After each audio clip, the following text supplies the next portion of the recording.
Hello बच्चों, नमस्कार। So finally NEET की डेट आ चुकी है। कोई अब इसमें शको शुबा रह नहीं गया कि एग्जाम कब है, हमें क्या करना है। डेट आने के बाद मैं देख रहा था अभी भी कुछ कुछ फेक न्यूज मार्केट में राउंड अप कर रही हैं। मेरी आपसे दरख्वास्त है, प्लीज उन फेक न्यूज से बचिए। मेहनत आपको करनी पड़ेगी, उसका कोई सब्स्टिट्यूट नहीं है। माय डियर फ्यूचर डॉक्टर, आपको अपना पूरा दम लगाना होगा। मैं आपके साथ केमिस्ट्री का सबसे पहले फिजिकल केमिस्ट्री का कोर्स लेकर चल रहा हूं। जेई की वजह से हम अभी 2 ही लेक्चर नीट के थर्मोडायनेमिक्स के ले पाए थे, बट नाउ अब मैं आपके साथ, जैसा हमने प्लान किया है, मंडे वेडनेसडे फ्राइडे आपके लेक्चर आएंगे और जो प्रमुख रूप से हमारे फिजिकल केमिस्ट्री के चैप्टर्स हैं पहले वो लिए जाएंगे। We have still have April May June with us, क्योंकि जुलाई में आपको मॉक टेस्ट ही लेने हैं। विद इन अ डे आपको 2 मॉक टेस्ट करने होंगे जुलाई में, if you really want to have a chance आपका नीट के अंदर। तो आइए हम शुरू करते हैं अपना थर्मोडायनेमिक्स की जो बात चल रही थी। वैसे मंडे के लेक्चर से प्लान होगा सारी जो चीजें हैं, बट एस आज 20 तारीख है और हमने कहा था हम 20 तारीख से एक बार सब चीजों को स्टार्ट करेंगे। तो दोस्तों, आज मैं आपके साथ जो बात करने वाला हूं, लास्ट लेक्चर में हमने जो बात की थी उससे आगे वर्क डन की बात करेंगे। और एक बड़ी इंपॉर्टेंट नोट, इस बात के लिए भी जरूरी है कि आगे हमारा नीट में किस तरह से मेहनत हमें जरूरी है, वो भी हमें यहां पर समझाया जाएगा। अब आइए बच्चों, यहां पर आज हम बात करते हैं वर्क डन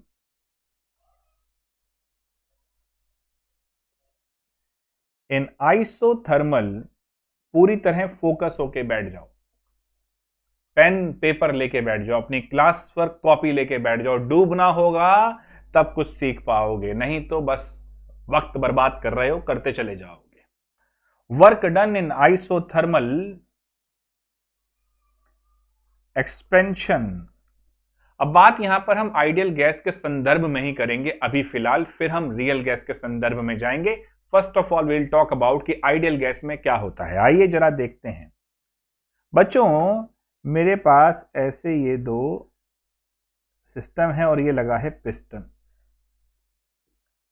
इसके अंदर एक आइडियल गैस भरी हुई थी।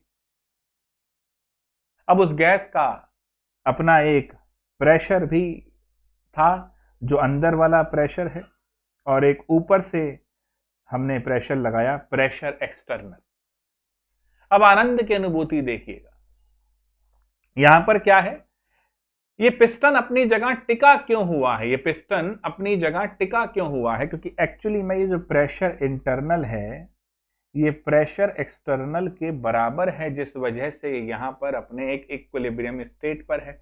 बड़े कॉमन सेंस से बात कर रहा हूं, बड़े ध्यान से समझना। ये अपनी जगह पर इक्विलिब्रियम में मेंटेन है, इंटरनल और एक्सटर्नल प्रेशर बराबर चल रहे हैं। अब आप में से कोई खुराफाती बालक आया, हल्का सा पिस्टन ऊपर उठाया, हल्का सा जरा सा पिस्टन ऊपर उठाया, गैस हल्की सी एक्सपेंड हुई, थोड़ी सी एनर्जी यहां पर निकली जो कि सराउंडिंग से वापस मिल गई। थोड़ा सा लॉस था तो बर्दाश्त हो गया, सराउंडिंग से आ गया, बहुत जरा सा था, और फिर से यही कंडीशन मेंटेन हो गई। तो जरा सा एक्सपेंशन हुआ और फिर से यही प्रेशर एक्सटर्नल और इंटरनल बराबर हो गए, इक्विलिब्रियम मेंटेन हो गया। यहां पर एक्सपेंशन मल्टी स्टेप में होगा, यह आपको समझ जाओगे दूसरे एग्जांपल से। यहां पर भी वही सिस्टम था, आप में से खुराफाती बालक आया, हल्का सा नहीं, वो ज्यादा खुराफाती था, उसने पूरा ही पिस्टन खींच दिया, बस खत्म, पूरा ही पिस्टन खींच दिया भैया। एक्सटर्नल प्रेशर तो उसने हटा ही दिया, एक्सटर्नल प्रेशर 0 हो गया, गैस एकदम से एक्सपेंड हो गई, फ्री एक्सपेंशन हो गया। अब आपको ये बताना है, अब देखो ये तो फ्री एक्सपेंशन है, अब तो वापस इसी कंडीशन पे नहीं आ सकता, क्योंकि इस वाले केस में जहां मैंने प्रेशर एक्सटर्नल को पूरी तरह से 0 कर दिया, पूरा हटा दिया ना मामला, कोई दिक्कत ही नहीं, एक ही स्टेप में गैस हो गई एक्सपेंड। आई बात समझ में? तो बेटा ये हो गया हमारा इरिवर्सिबल एक्सपेंशन, अब देखते जाना, और ये मल्टी स्टेप में हो रहा था, बार बार इसी कंडीशन पे आ रहा था, तो ये रिवर्सिबल एक्सपेंशन। अब देखना, अब मैं आपसे पूछूं कि दोस्तों वर्क डन किस में ज्यादा होगा, इस इरिवर्सिबल वाले में या रिवर्सिबल वाले में? 1 मिनट के लिए वीडियो पॉज करो और सोचो, किसमें वर्क डन ज्यादा है, रिवर्सिबल वाले में या इरिवर्सिबल वाले में? अब देखो मजा, मेरे भाई एक चीज सोचो, मान लो मैं आपके सामने ये हाथ लेकर आया हूं और आप मेरे इस हाथ पे धक्का लगा रहे हैं, है ना? मैं आपको बाहर से एक प्रेशर दे रहा हूं और आप इस पे धक्का लगा रहे हैं, आप पुश कर रहे हैं ताकि आप भी एक्सपेंड हो सके, और मैं बाहर से प्रेशर लगाए जा रहा हूं। पहला केस, इसमें तो आप काम कर रहे हैं ना, आप मुझ पे धक्का लगा रहे हैं, मैं आप बाहर से एक प्रेशर है और आप उस प्रेशर को हटाने की कोशिश कर रहे हैं, आप वर्क कर रहे हैं। बिना दबाव के, बिना प्रेशर के करियर नहीं बनता भैया, वर्क ही नहीं होता। क्यों? मैंने हाथ ला के आपको पुश कर रहा हूं और आप इस धक्के को पुश कर रहे हैं। हम जब बच्चों एक्सरसाइज करते हैं ना जिम वगैरह में, तो सबसे बढ़िया होती है रेजिस्टेंस एक्सरसाइज। आपका हम अखाड़े वखाड़े में होते थे तो बोलते थे मल्ल युद्ध, दो पहलवान एक दूसरे के हाथों से पुश कर रहे हैं और यहां पर जोर आ रहा है, जोर आ रहा है, स्ट्रेंथ आ रही है, पुशअप करते हो, वो सब क्या है? प्रेशर के अगेंस्ट काम करते हो तो डेवलप होते हो। एक्सटर्नल प्रेशर है रिवर्सिबल आइसोथर्मल एक्सपेंशन में हमेशा बराबर हो रहा है वो इंटरनल के, कांस्टेंट प्रेशर है, यहां वर्क हो रहा है। और अगर अपना हाथ हटा लूं तो, प्रेशर हटा लूं तो काहे का वर्क? सब कुछ फ्री है, कंफर्टेबल है, एक्सपेंड कर गया। देखो भैया, क्योंकि हम कहते हैं वर्क डन को इस तरीके से, कहते हो ना एक्सपेंशन का वर्क है minus P delta we. Irreversible वाले में जब एक्सटर्नल प्रेशर जीरो ही हो गया तो मेरे भाई ये जीरो तो पूरा माहौल जीरो, वर्क डन ही नहीं, तो बिना प्रेशर के कोई काम नहीं हो सकता। जितने आप में से याद देखना मेरा video, 3 things is pretty important before आप नीट का एग्जाम देने जाए। ये हवाबाजी में मत कुछ नहीं रखा गुरु। मैं दरख्वास्त करता हूं बच्चों आप सभी से कि देखो, हम स्ट्रेटजी बनाएंगे भाई, सब तूफानी स्ट्रेटजी बनाएंगे, ये स्ट्रेटजी है, हम नीट फोड़ देंगे। कोई स्ट्रेटजी नहीं, एक ही स्ट्रेटजी है, बैठ जाओ और फूक ले अपने आप को बस। जितना ज्यादा प्रेशर अपने ऊपर बनाएगा उतना ही बढ़िया परफॉर्म करके आएगा, ये भी ध्यान रख लो, उतना ही बढ़िया सक्सेस। जितना बड़ा पहाड़ चढ़ोगे उतना टॉप पे पहुंचोगे, ये ध्यान रखो। थर्मोडायनेमिक्स समझा रहा है ना, एक्सटर्नल प्रेशर नहीं है तो वर्क भी नहीं मान रहा ना वो तो अब ये मेरा वर्क हो गया इस तरीके से। फर्स्ट लॉ ऑफ थर्मोडायनेमिक्स ने मुझे क्या समझाया? आइसोथर्मल है मेरे बच्चे, ध्यान से देखियो। डेल यू क्या होता है? C V delta T. लास्ट दोनों वीडियो ध्यान से देख ले अगर नहीं पता तो। If del T is zero, this whole system is zero, del U is zero, that means Q is equal to minus W. तो आइए W ही निकाल लेते हैं, मामला बढ़िया हो जाएगा। W ये हो गया माइनस पी डेल्टा वी, तो माइनस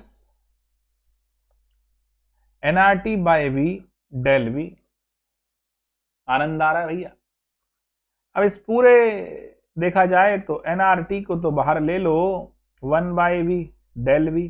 किसके लिए कर रहा है ये? देख, इरिवर्सिबल में तो बेटा जीरो हो गया ना, तो अब रिवर्सिबल के लिए देख रहा है। और अगर रिवर्सिबल के लिए देख रहा है तो ये इनफाइनाइट, अब स्टेप तो बहुत सारे हो रहे हैं, है ना, मल्टी स्टेप में जाके पूरा हो रहा है, ये तो इनफाइनाइट स्टेप हो गए। तो अब इसको सारा निकालने के लिए मतलब क्या करेगा? लगा ले बेटा, क्या लगाएगा? इंटीग्रेशन। माइनस nRT बाहर ले ले, V1 से V2 ले ले, 1 बाय वी डेल वी ले ले। देख, इंटीग्रेशन क्यों लगाते हैं? हम तो बायोलॉजी वाले हैं, जब चीजों को तोड़ तोड़ के पढ़ना है तो डिफरेंशिएशन, और जोड़ जोड़ के पढ़ना है तो इंटीग्रेशन। भाई साहब किडनी क्या करती है, लीवर क्या करता है, स्टमक में क्या होगा, HCl का क्या रोल है, पेंक्रियाज और पत्तीनुमा स्ट्रक्चर क्यों इंपॉर्टेंट है, ये तोड़ तोड़ के पढ़ रहे हैं पूरे डाइजेस्टिव सिस्टम को। ये है डिफरेंशिएशन। और पूरे डाइजेस्टिव सिस्टम को एक साथ पढ़ लिया कि एज अ होल क्या उसका रोल है, तो भैया वो है इंटीग्रेशन। तो रिवर्सिबल आइसोथर्मल एक्सपेंशन क्योंकि मल्टी स्टेप में होगा, क्योंकि बार बार प्रेशर बराबर हो रहा है, तो इस प्रोसेस को पूरा होने में मल्टी स्टेप लग जाएंगे, यहां इंटीग्रेशन लगाएंगे। तो लगा लो इंटीग्रेशन, मस्त हो गया ये। तो अब इसका मतलब हुआ माइनस nRT ln v, क्योंकि 1/x dx ln x होता है। किसी बालक को अगर समस्या है, फिजिकल केमिस्ट्री मेरे साथ कर रहे हो, इस वीडियो के कमेंट बॉक्स में जरूर डाल देना कि सर जी मैथ्स को लेके आप हमें कुछ मदद करो, क्योंकि हमें ये इंटीग्रेशन, डिफरेंशिएशन, इस तरह की चीजें केमिस्ट्री में मैथ्स किस तरह यूज होता है ये बता दो, कमी नहीं रहनी चाहिए। मैं ऐसा डॉक्टर नहीं चाहता जिसको मैथमेटिकल माइंडसेट ही ना हो, जिसके अंदर उसका फ्यूचर कुछ नहीं होगा। मैथमेटिकल माइंडसेट चाहिए। देख तभी मैं डेरिवेशन पे जा रहा हूं, गोलीबाजी नहीं कि याद कर ले बस ट्रिक ले ले ना, कुछ नहीं होगा उससे। nRT ln v हो गया माइनस nRT ln, अब ये क्या है v2 माइनस v1, तो v2 बाई v1 कर ले, माइनस अंदर ले जा बेटा, तो nRT ln v1 by v2 कर ले, और ln हटाना है, लॉग बेस 10 पे आना है नेचुरल लॉग से, तो W is equal to 2.303 RT log v1 by v2 कर ले। तो ये वर्क डन के विषय में मैंने समझाया। प्रेशर इंपॉर्टेंट है, वर्क डन के बारे में ज्यादा जानकारी आपको अब दी जाएगी।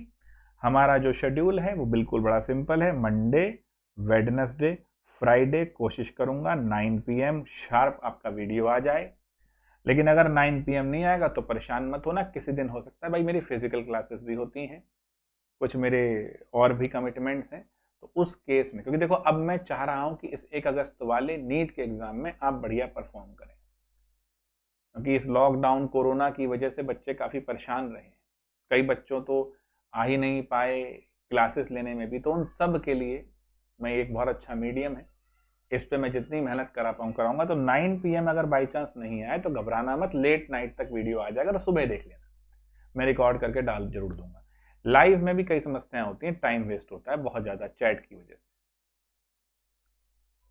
मुझे बिल्कुल सिंसियर बच्चा चाहिए जो डॉक्टर बनेगा, जो आने वाले इन पेंडेमिक्स में हमें बचा के ले जाएगा। एक बड़ा मकसद है, इसलिए बेटा मैं आपको अब इस तरीके से पढ़ाऊंगा ताकि आप समझ पाएं कि सही सोच के साथ आप कैसे आगे जाएंगे। कुछ बातों का ध्यान रखना, अपना वक्त YouTube पे बहुत ज़्यादा मत लगाना। आप कहेंगे सर आप भी तो YouTube पे पढ़ा रहे हैं, आप ही YouTube के लिए मना कर रहे हैं। देखो बहुत शॉर्ट में, क्रिस्प में अपना वीडियो चैप्टर समझा दूंगा। टेलीग्राम चैनल की डिटेल इस चैनल के अबाउट में है, वहां से ले लो, मैं टीम को बोल दूंगा, वहां लग जाएगा। पूरा फोकस अपनी पढ़ाई पे करो, फालतू बातों पे नहीं। इसी के साथ आज का वीडियो रोक रहा हूँ। वर्क डन के बारे में देखो, जिसने अभी तक थर्मोडायनेमिक्स के 2 वीडियो नहीं देखे वो देखे इसको मिला के, ताकि मंडे से अच्छे से काम उसका हो सके। चलो बच्चों, मिलते हैं मंडे को शाम को थर्मोडायनेमिक्स के अगले वीडियो के साथ। Take care.